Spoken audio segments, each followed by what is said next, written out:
I'm about to reveal something that's going to make many doctors extremely uncomfortable, something that contradicts what they've been teaching for decades. For years, your doctor has looked at your vitamin D test results and told you the same thing. Your vitamin D is 32, that's normal, you're fine. Maybe take 400 IU of vitamin D if you want, but you don't really need it. But groundbreaking research following over 12,000 seniors above the age of 65 has found something absolutely shocking. Those who maintained vitamin D levels in the so-called normal range of 30 to 40 nanograms per milliliter had significantly higher rates of falls, bone fractures, infections, cognitive decline, and death compared to those with much higher levels. I'm Barbara O'Neill, and I watched a vibrant 74-year-old woman named Helen die just 9 months after her doctor told her that her vitamin D level of 32 was perfectly normal, nothing to worry about. Helen didn't die from severe vitamin D deficiency. She died from the cascade of complications that started with a level that was supposedly normal, but was actually far too low for her 74-year-old body to function properly. She fell, fractured her hip, developed an infection her weakened immune system couldn't fight, and never recovered. Not from rickets, not from severe deficiency, from a vitamin D level that every conventional doctor would call completely normal. And by the end of this video, you're going to know the vitamin D level that's actually protective for your age. The level that could prevent falls, preserve your muscle strength, support your immune system, and potentially save your life.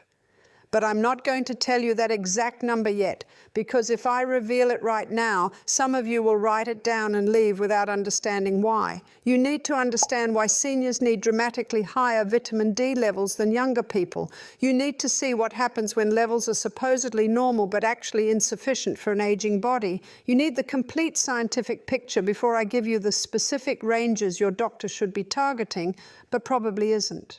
Before I go any further, I want you to think about someone you know right now. Your mother who's been getting weaker and falling more often. Your father who's had 3 infections this year. A friend who's confused, fatigued, unable to do the things they used to do. Someone whose doctor tested their vitamin D, found it was 30 or 35, and said everything was fine. Share this video with them right now. Stop what you're doing and send them this link.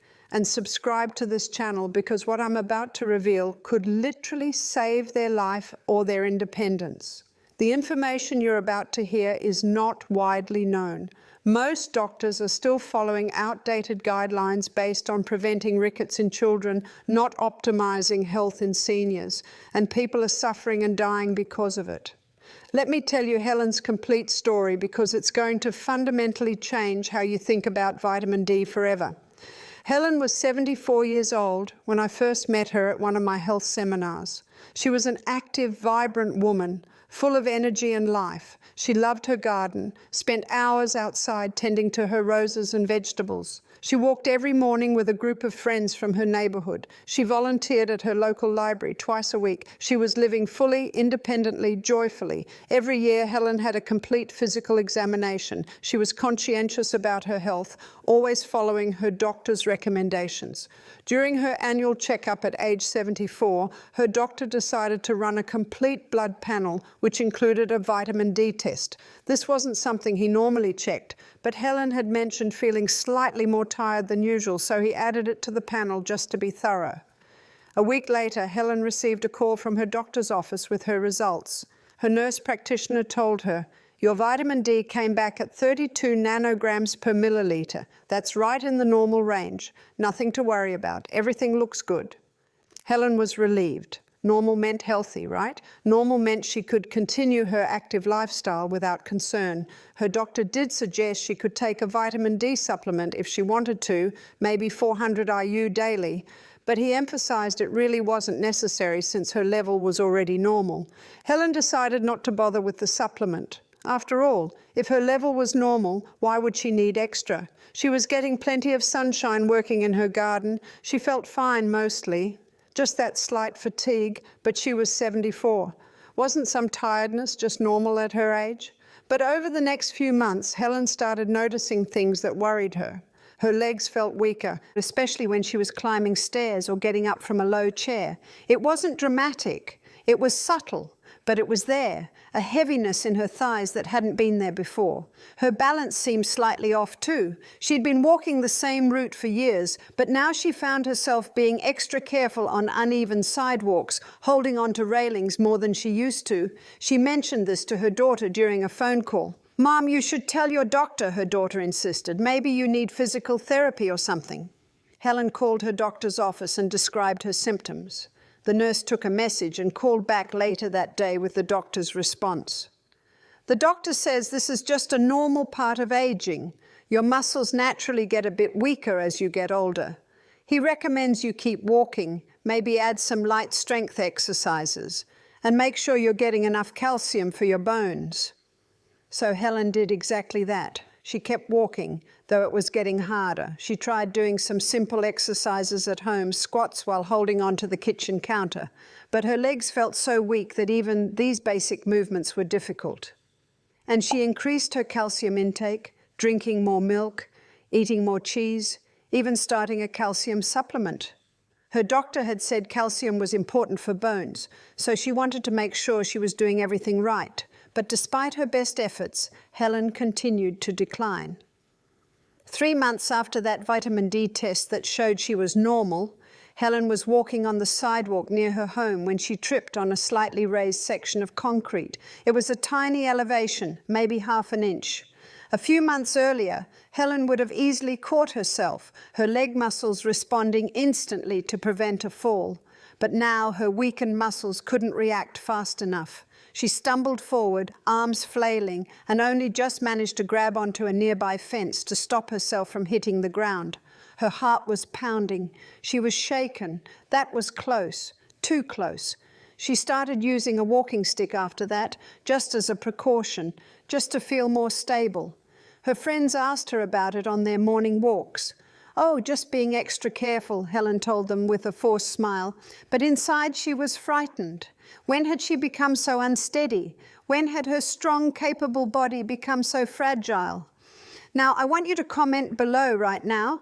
Comment the words "weak legs" if you've been experiencing muscle weakness in your legs, especially difficulty standing up from chairs or climbing stairs.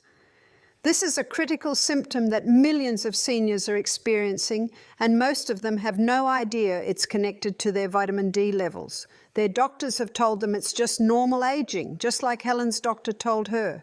But it's not just aging, it's your body screaming for more vitamin D. 6 months after that initial vitamin D test, Helen woke up in the middle of the night needing to use the bathroom. This was routine for her, something that happened almost every night. She sat up in bed, swung her legs over the side, and stood up. But her legs, weakened by months of progressive muscle deterioration, simply gave way beneath her. She didn't trip on anything. She didn't lose her balance because of dizziness. Her muscles just failed. They couldn't support her weight. Helen fell straight backward, her hips slamming into the hard corner of her wooden bed frame on the way down. She hit the floor with tremendous force, crying out in pain. Her husband woke immediately, turned on the light, and found Helen on the floor, unable to move, tears streaming down her face.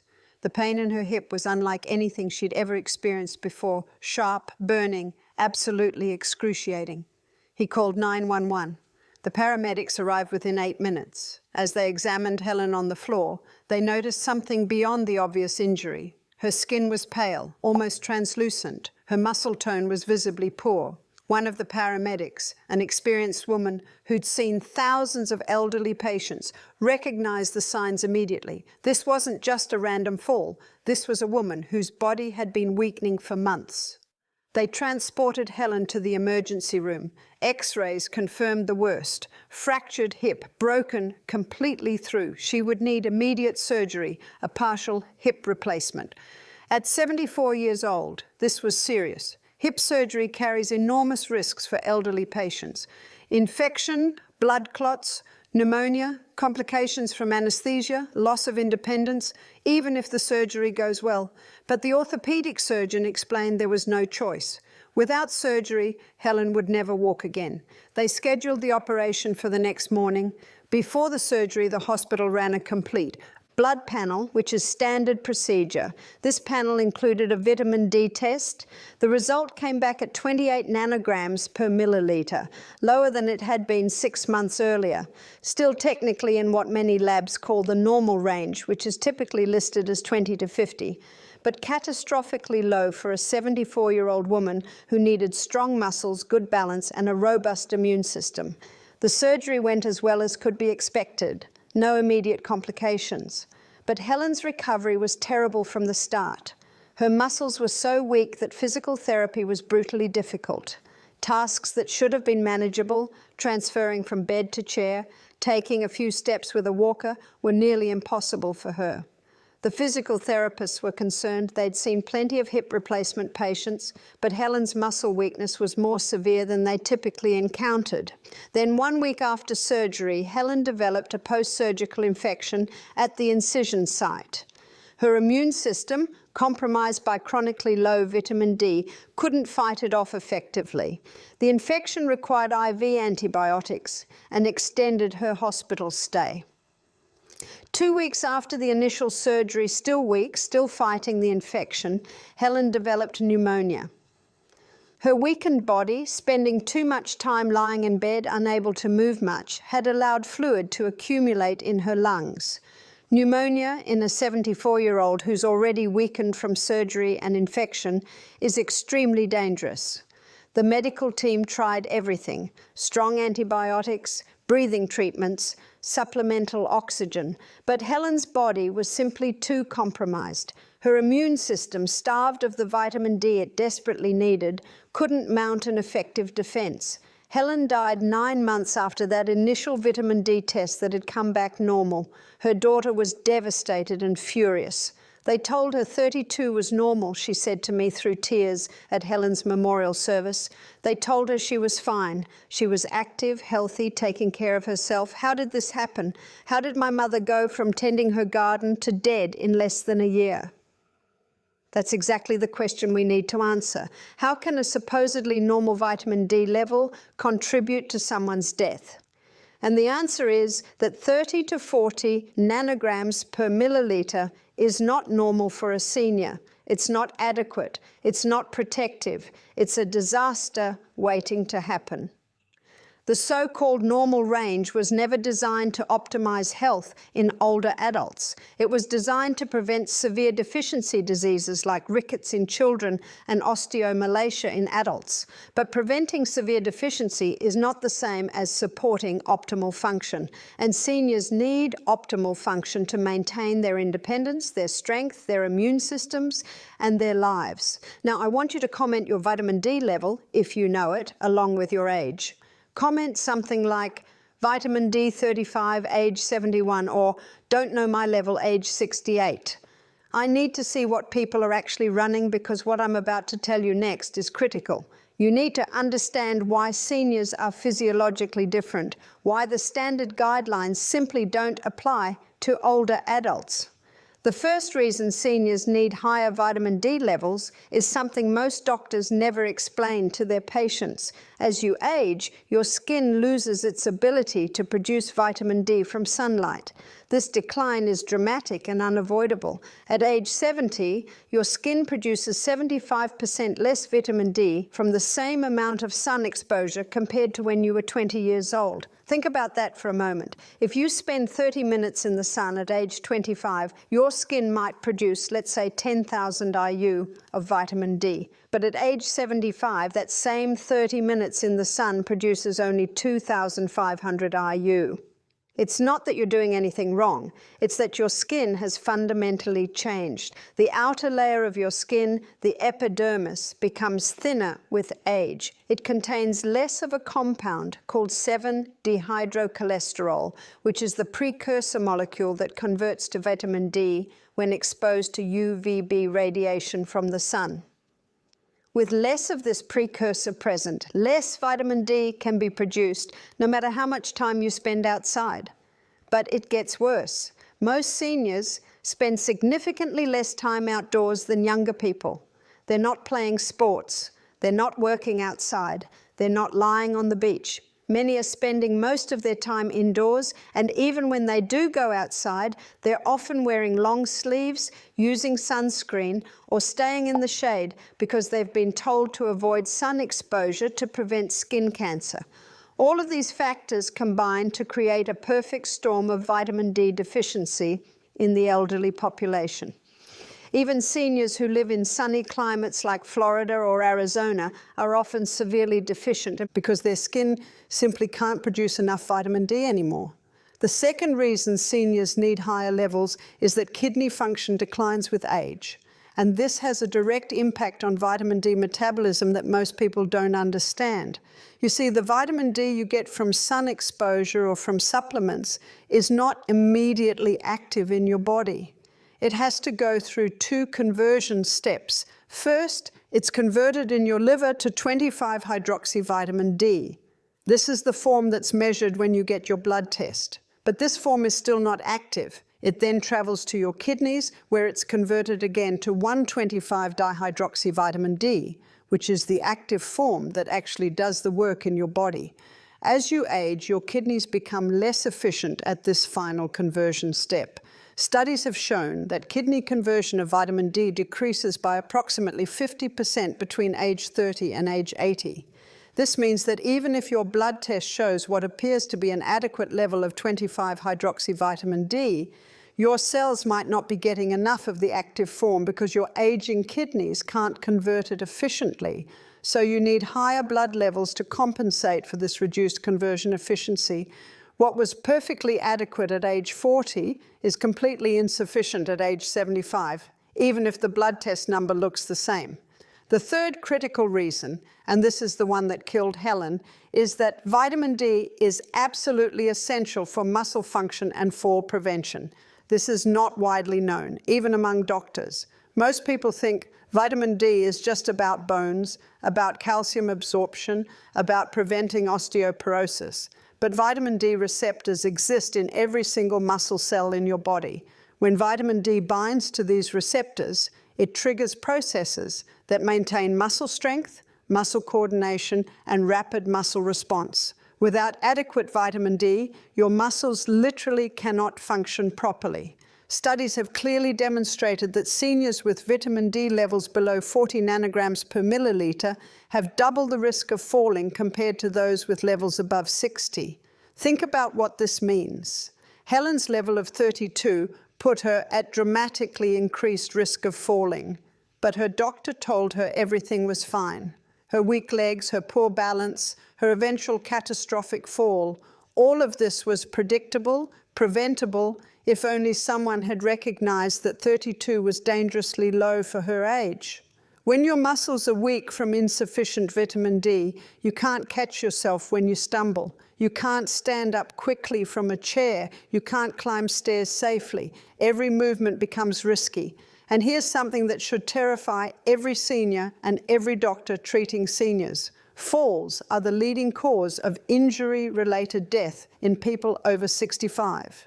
More than 300,000 seniors are hospitalized every year for hip fractures in the United States alone. And here's the truly devastating statistic. 50% of seniors who fracture their hip never regain their previous level of independence. Many never walk independently again. Many end up in nursing homes. Many die within a year. Helen was one of those statistics, and her death was completely preventable with adequate vitamin D. The fourth reason seniors need higher vitamin D levels is immune system function. This is something that's become more recognized in recent years, especially since the pandemic, but it's still not being adequately addressed in clinical practice. Vitamin D plays a crucial role in both your innate immune system, which is your first line of defense against pathogens, and your adaptive immune system, which creates specific antibodies against infections. When vitamin D levels are low, your immune cells, your T cells, your macrophages, your natural killer cells simply don't work as well. They can't fight off infections as effectively. Multiple large studies have shown that seniors with vitamin D levels below 30 nanograms per milliliter have 40% more respiratory infections, urinary tract infections, and skin infections compared to those with levels above 60. This is exactly what happened to Helen. After her hip surgery, her body couldn't fight off the surgical site infection. Then it couldn't fight off the pneumonia. Her immune system was compromised by chronically low vitamin D, and it cost her her life.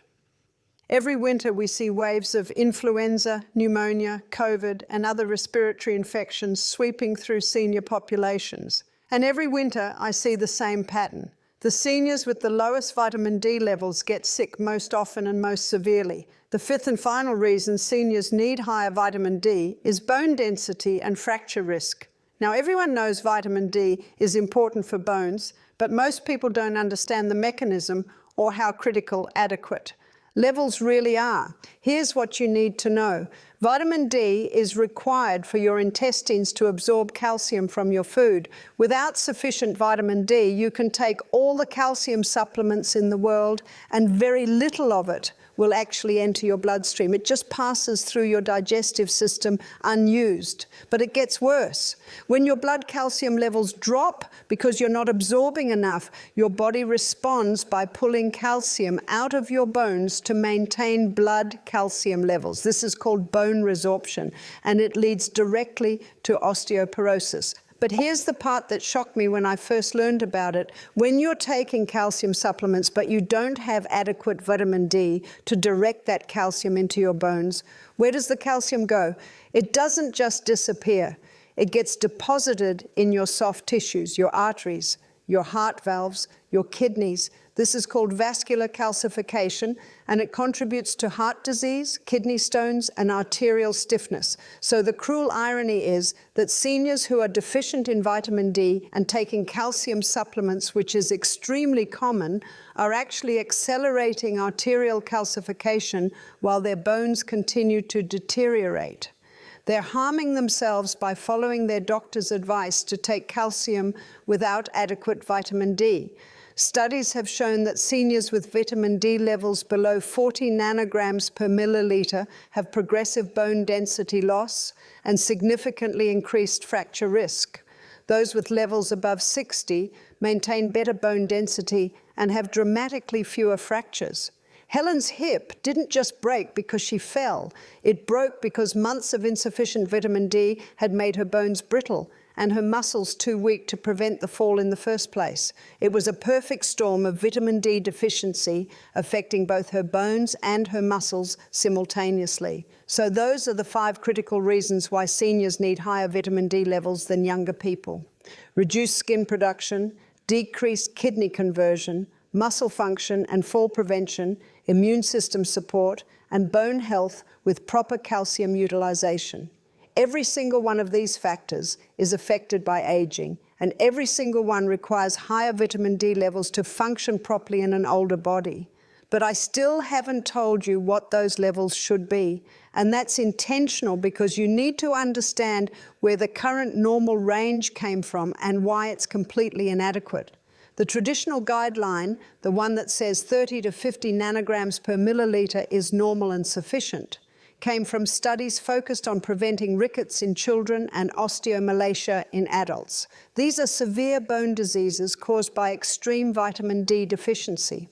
The researchers determined the minimum level of vitamin D needed to prevent these severe deficiency diseases, and that became the basis for the normal range. But preventing severe deficiency is not the same as optimizing health. It's like saying that as long as you're eating enough calories to avoid starvation, you're eating a healthy diet. It completely ignores optimal nutrition. The studies that established these guidelines were done primarily in younger and middle-aged adults, not in seniors. They didn't look at fall risk, immune function, muscle strength, or any of the other factors that are critically important for healthy aging. And here's something that should make you angry. There's very little financial incentive for pharmaceutical companies or the medical establishment to recommend higher vitamin D levels. Vitamin D supplements are cheap, unpatentable, and available over the counter. There's no money to be made in preventing disease with adequate vitamin D, but there's enormous money in treating the consequences of deficiency. Medications for osteoporosis, treatments for infections, surgeries for hip fractures, all of this generates massive revenue. I'm not saying there's a conspiracy, but I am saying the economic incentives are completely backward. Now let's look at what new research actually shows about optimal vitamin D levels for seniors. And this research is going to shock you because it contradicts everything you've been told. A landmark study published in recent years followed over 12,000 adults over the age of 65 for more than 5 years. They tracked these people carefully, measuring their vitamin D levels regularly and monitoring their health outcomes. And the results were absolutely stunning. Seniors with vitamin D levels in the conventional normal range of 30 to 40 nanograms per milliliter had worse health outcomes across almost every measure compared to those with higher levels. They had more falls, more fractures, more infections, more hospitalizations, worse cognitive function, and higher mortality rates. But here's where it gets really interesting. Seniors with vitamin D levels between 60 and 80 nanograms per milliliter had the best outcomes. They lived longer, fell less, maintained better muscle strength, had fewer infections, better cognitive function, and better overall quality of life. The researchers were genuinely surprised by these findings. This was far higher than the conventional recommendations. In fact, 60 to 80 is often considered the high end of normal or even slightly elevated by many laboratories. But in actual senior populations, these higher levels were clearly protective and beneficial. Some researchers studying vitamin D in seniors are now recommending target levels as high as 80 to 100 nanograms per milliliter, especially for those at high risk of falls or with a history of fractures. This is double or even triple what conventional medicine considers necessary. And the evidence supporting these higher targets keeps accumulating.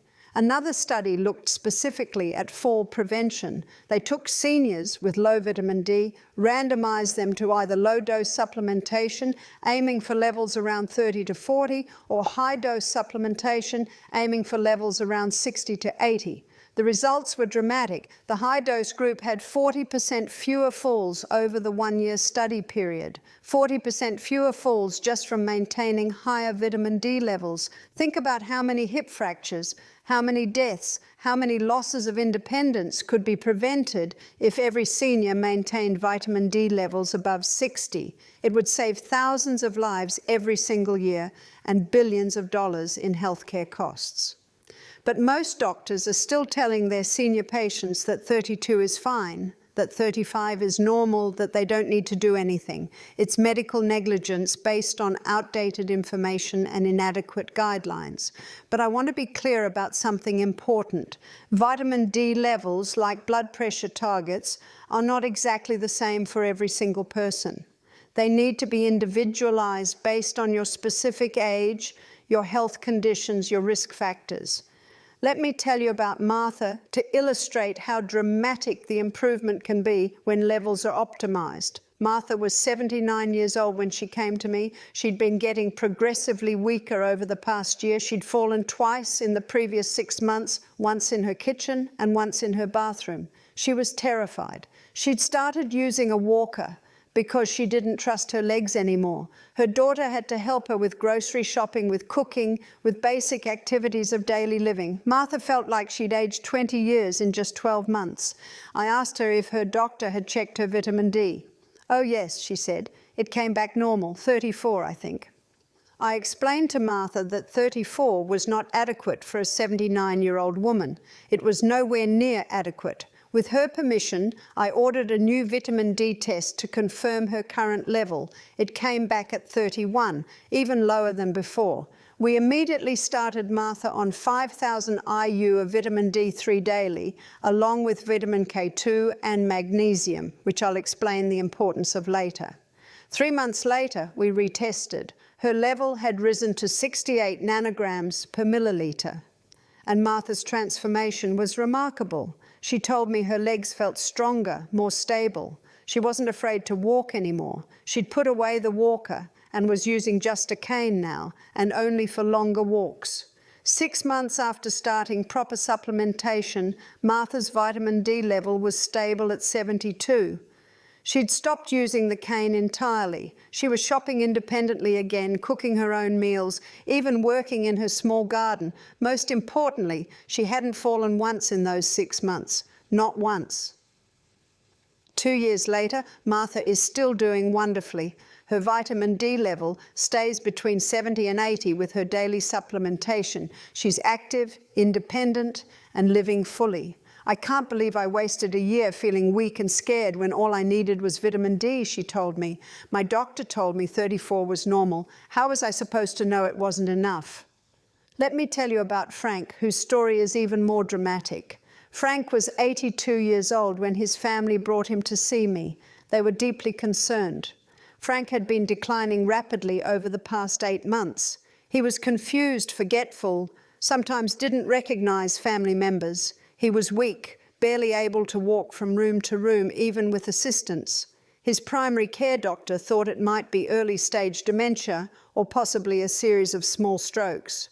The family was preparing to move Frank into a memory care facility because he couldn't live independently anymore. I asked if anyone had checked Frank's vitamin D level. His daughter pulled out his medical records. His vitamin D level from 6 months earlier was 26 nanograms per milliliter. His doctor had noted it was slightly low and had recommended 1,000 IU of vitamin D daily.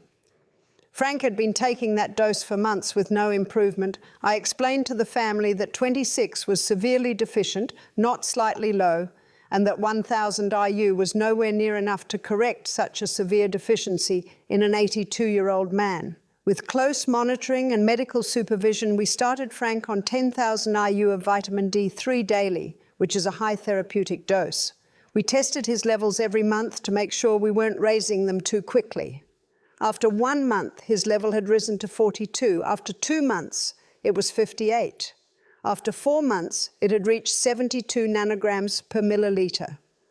And Frank's transformation was nothing short of miraculous. His confusion cleared, his memory improved dramatically. He recognized all his family members consistently. His strength returned. He could walk independently again, even climb stairs. The dementia his doctor had diagnosed had vanished completely. It wasn't dementia at all. It was severe vitamin D deficiency affecting his brain function.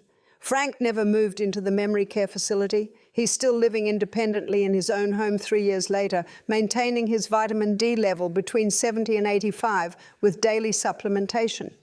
Now let me tell you about Joyce, because her story demonstrates the connection between vitamin D and falls most dramatically. Joyce was 71 years old when I first met her. She'd had 3 significant falls in the past year, resulting in 2 fractures, 1 wrist and 1 ankle. After the ankle fracture, her doctor had put her on osteoporosis medication to strengthen her bones. But Joyce kept falling. The medication might eventually help her bones, but it was doing nothing to prevent the falls that were causing the fractures in the first place. I asked about her vitamin D level.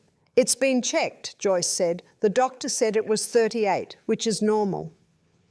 I explained to Joyce that while 38 might be considered normal by conventional standards, it was clearly not adequate for her because she kept falling.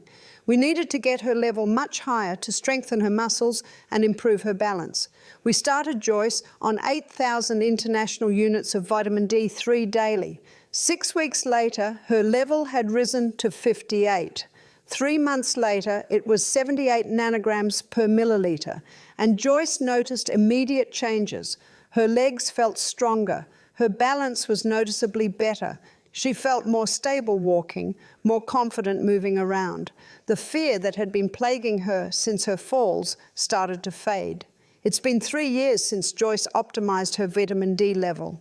In those 3 years, maintaining her level between 75 and 85, she has not fallen once, not a single time. After 3 falls in 1 year, she's now gone 3 years with 0 falls. Her bone density has also improved, though she eventually stopped the osteoporosis medication because her bones were getting stronger naturally with adequate vitamin D and proper calcium utilization.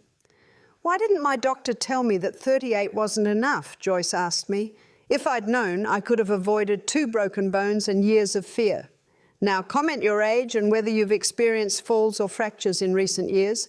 Comment something like 72, fell twice last year, or 68, fractured wrist 6 months ago, or 79, no falls yet. I need to understand what people watching this are dealing with. So we've seen that different people need different approaches, but they all needed levels far higher than conventional medicine recommends. Martha, Frank, and Joyce all transformed their health by getting their vitamin D levels into the 60 to 80 range. But here's a critical problem that almost no one talks about. The standard dosing recommendations are completely inadequate. You've probably seen vitamin D supplements in stores. Most of them contain 400 IU or maybe 1000 IU. These doses are based on the outdated RDA, the recommended daily allowance, which was designed to prevent severe deficiency, not to optimize health. Here's the reality. 400 IU of vitamin D will raise your blood level by approximately 4 nanograms per milliliter. That's it. So if your level is 30 and you want to get it to 70, a 40-point increase, you would need 4,000 IU daily, not 400. This is basic math that somehow escapes most conventional medical recommendations. For most seniors, especially those starting with low levels, doses of 5,000 to 10,000 IU daily are necessary to achieve and maintain optimal levels. Yes, 10,000 IU. I know that sounds high to many people because they've been told that anything over 2,000 IU is dangerous. But that's complete nonsense based on outdated information. Your body can produce 10,000 too. 25,000 international units of vitamin D from just 20 to 30 minutes of full body sun exposure. If your body is designed to produce those amounts naturally, why would supplementing similar amounts be dangerous? It wouldn't. The fear of vitamin D toxicity has been greatly exaggerated, as I'll explain in detail shortly. But for now, understand this. If you're a senior with a vitamin D level below 40, taking 400 or even 1,000 IU daily is not going to meaningfully improve your level. You need higher doses to make a real difference. And you need to work with a healthcare provider who understands optimal dosing for seniors, not someone following outdated RDA guidelines. Another critical point about supplementation: you must take vitamin D3, also called cholecalciferol, not vitamin D2, also called ergocalciferol. Vitamin D3 is the natural form that your skin produces from sunlight. It's the form that raises your blood levels most effectively and maintains them most reliably. Vitamin D2 is a synthetic form that's less effective and doesn't last as long in your body. Unfortunately, some prescription vitamin D is still D2 because that's what pharmaceutical companies can patent. But you don't need a prescription. Vitamin D3 is available over the counter, it's inexpensive, and it's far superior to D2.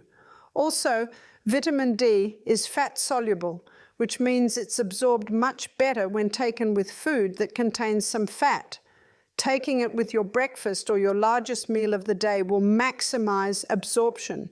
Taking it on an empty stomach will result in poor absorption and wasted supplementation. These details matter. They're the difference between supplements that work and supplements that don't. So now, after explaining all the science, all the reasons why seniors need higher levels, sharing the research showing that 60 to 80 is optimal, and telling you the stories of people whose lives were transformed by adequate vitamin D, I'm finally going to give you the specific target ranges.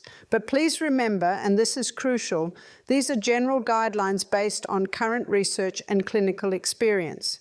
Your individual target should be determined in consultation with a healthcare provider who's knowledgeable about vitamin D and willing to work with you to achieve optimal levels, not just prevent severe deficiency. You need someone who will test your levels regularly and adjust your supplementation based on your individual response. For adults aged 65 to 75 who are generally healthy, reasonably active, with no major medical problems, a reasonable target range for vitamin D is 60 to 80 nanograms per milliliter. To achieve this range, most people in this age group will need to supplement with 4,000 to 6,000 IU of vitamin D3 daily. Testing should be done every 6 months initially to make sure you're reaching and maintaining this range. Once your level is stable in the target range, you can test annually. For adults aged 75 to 85 who are relatively healthy overall, I recommend targeting a slightly higher range of 65 to 85 nanograms per milliliter.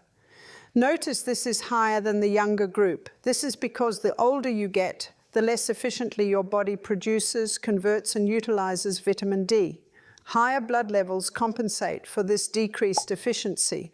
Most people in this age group will need 5,000 to 8,000 IU of vitamin D3 daily to reach and maintain this range. For adults over 85 years old, or for those who are significantly frail, regardless of their chronological age, I recommend targeting 70 to 90 nanograms per milliliter. The clear priority in this group is preventing falls, maintaining muscle strength, supporting immune function, and preserving independence.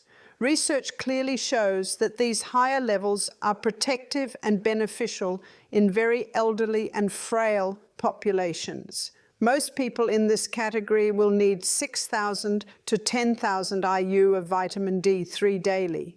For seniors with a history of osteoporosis, previous fractures, or multiple falls, I recommend targeting the higher end of the range, or even slightly above, 70 to 100 nanograms per milliliter. These individuals are at highest risk and need maximum protection. They may need 8,000 to 10,000 IU daily, and they should be monitored closely to ensure their levels are improving and their fall risk is decreasing. Now comment which category you fall into. Comment something like 65 to 75 healthy, or over 85 frail, or 71 with osteoporosis. I want to understand exactly who's watching this video and what situations you're dealing with. But achieving optimal vitamin D levels isn't just about taking vitamin D supplements in isolation. There are critical cofactors that must be present for vitamin D to work properly in your body. The first and most important is vitamin K2, specifically the MK7 form. Vitamin K2 works synergistically with vitamin D to direct calcium to your bones where it belongs and keep it out of your soft tissues where it causes harm. Without adequate K2, the calcium that vitamin D helps you absorb can end up depositing in your arteries, your heart valves, and your kidneys instead of strengthening your bones. This is dangerous and counterproductive. I recommend that anyone taking vitamin D supplements should also take vitamin K, 2-MK7, typically 180 to 360 micrograms daily. This combination is crucial for safe and effective vitamin D supplementation. The second critical cofactor is magnesium. Magnesium is required for every step of vitamin D metabolism. Converting inactive vitamin D to active vitamin D requires magnesium. Vitamin D receptors in your cells require magnesium to function. Without adequate magnesium, vitamin D simply cannot work properly no matter how much you supplement. Unfortunately, magnesium deficiency is extremely common in seniors, affecting an estimated 70% of people over 65. This is due to poor dietary intake, medications that deplete magnesium, and age-related decreases in magnesium absorption. If you're taking vitamin D but not getting adequate magnesium, you won't see the benefits you should. I recommend magnesium glycinate or magnesium threonate, 400 to 600 milligrams daily, taken with your vitamin D. These forms are well absorbed and don't cause digestive upset like cheaper forms such as magnesium oxide. Now let's talk about sun exposure, because even with supplementation, safe sun exposure is still valuable. Despite your skin's decreased ability to produce vitamin D as you age, spending some time in the sun with skin exposed is still beneficial. Aim for 15 to 20 minutes of sun exposure on your arms and legs without sunscreen during peak UVB hours, which are between 10 a.m. and 2 p.m. 2 to 3 times per week if weather permits. This is not enough to meet your vitamin D needs at your age, but it provides some production and has other health benefits beyond just vitamin D. After those 15 to 20 minutes, cover up or apply sunscreen if you're staying outside longer. This balanced approach gives you some natural vitamin D production without excessive sun exposure that could damage your skin. But again, sun exposure alone will not be sufficient for most seniors. Supplementation is necessary. Now, testing is absolutely essential. You cannot optimize your vitamin D level without testing it. You cannot guess. You need actual numbers. When you ask your doctor to test your vitamin D, make sure they're ordering the correct test. It should be 25-hydroxyvitamin D, also called 25D. This is the standard storage form that reflects your vitamin D status. Do not test 1,25-dihydroxyvitamin D, which is the active form. That test is not useful for determining your vitamin D status and will give misleading results. Test your 25-hydroxyvitamin D level before starting supplementation to establish your baseline. Then test again after 3 months of supplementation to see how your level is responding and whether your dose needs adjustment. Once your level is stable in your target range, you can test every 6 to 12 months to make sure you're maintaining it. Vitamin D levels can drift over time, so ongoing monitoring is important. Now, I need to address the fear of vitamin D toxicity because this fear prevents many people from taking adequate doses. Let me be absolutely clear. Vitamin D toxicity is extremely rare.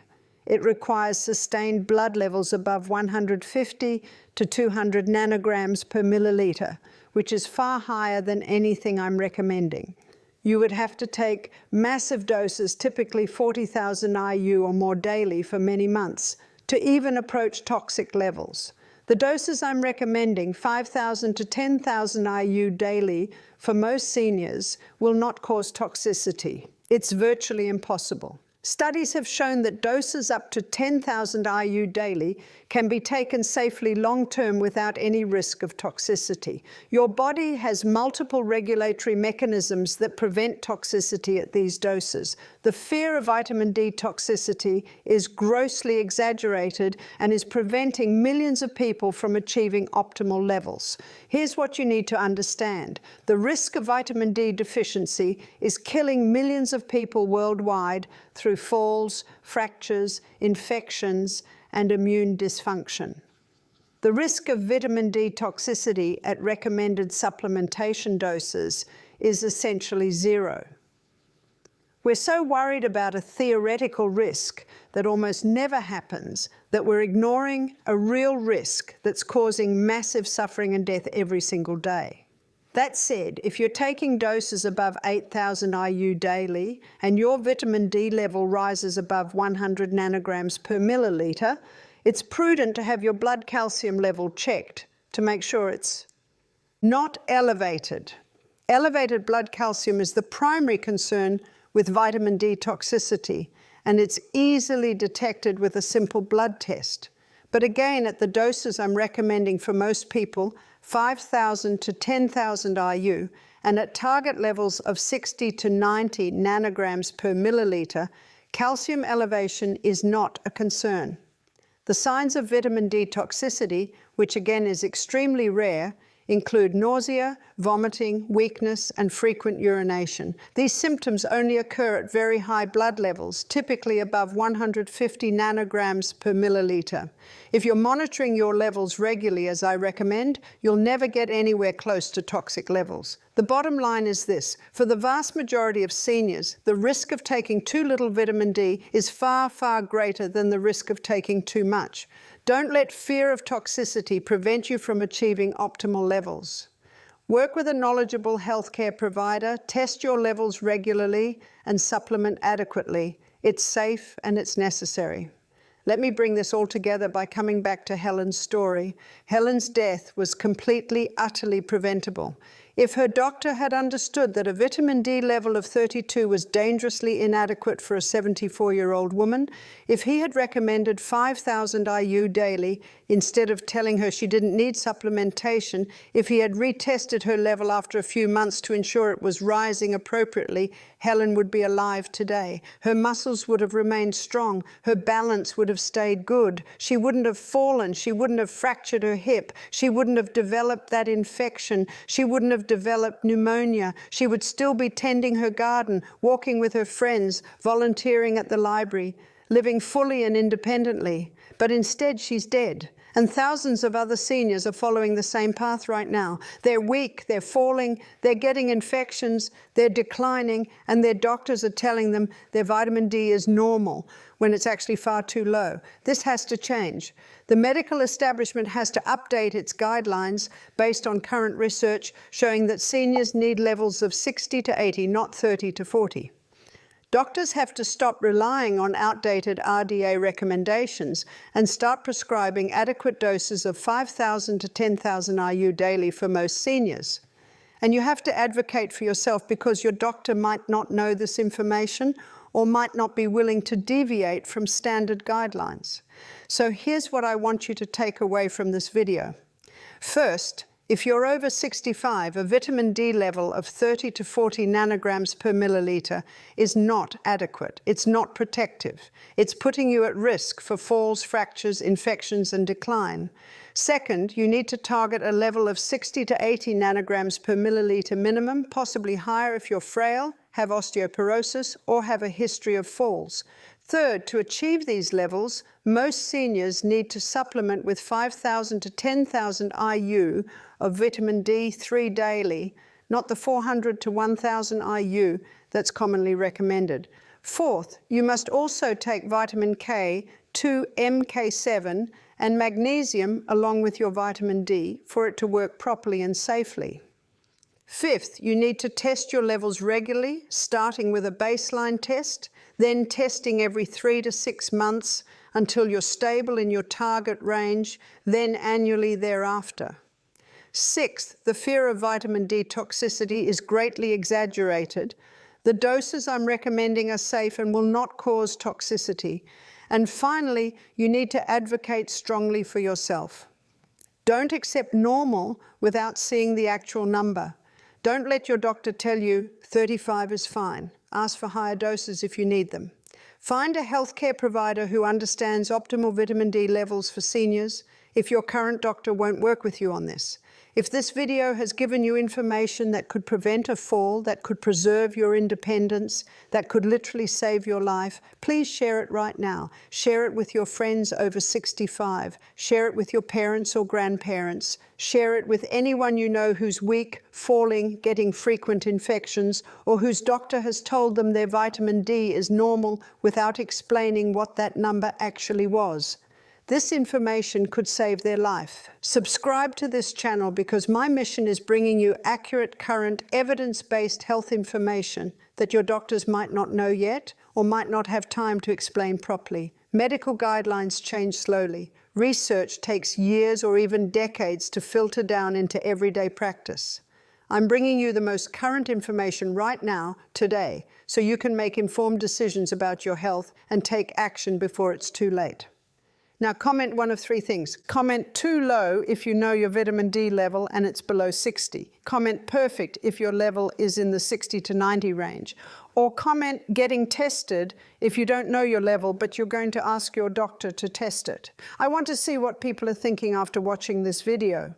You now know the truth about vitamin D levels for seniors. You know that 30 to 40 is inadequate. You know that 60 to 80 is optimal. You know that 5,000 to 10,000 IU daily is typically necessary to achieve these levels. You know about the critical importance of K2 and magnesium. You know how to test properly and how often. You know that toxicity fears are exaggerated. You know exactly what to discuss with your doctor and what to ask for. Now use this information. Get tested, start supplementing appropriately, monitor your levels, and advocate for yourself. Don't let anyone tell you that one number fits all ages. Your body at 75 is fundamentally different from your body at 45, and it needs different vitamin D levels to function optimally. Helen didn't have this information. She trusted her doctor's reassurance that 32 was normal. She paid for that trust with her independence and ultimately her life. But you have this information now. You can protect yourself. You can prevent the fall that could change everything. You can maintain your muscle strength, your bone density, your immune function, your cognitive clarity, and your independence. It starts with adequate vitamin D. Thank you for watching. Thank you for taking your health seriously enough to invest this time in learning the truth. Please share this widely with people who need it. Subscribe for more evidence-based health information. And remember, you have far more power over your health than you've been led to believe. Take that power back. Get your vitamin D optimized. Your future self will thank you. God bless.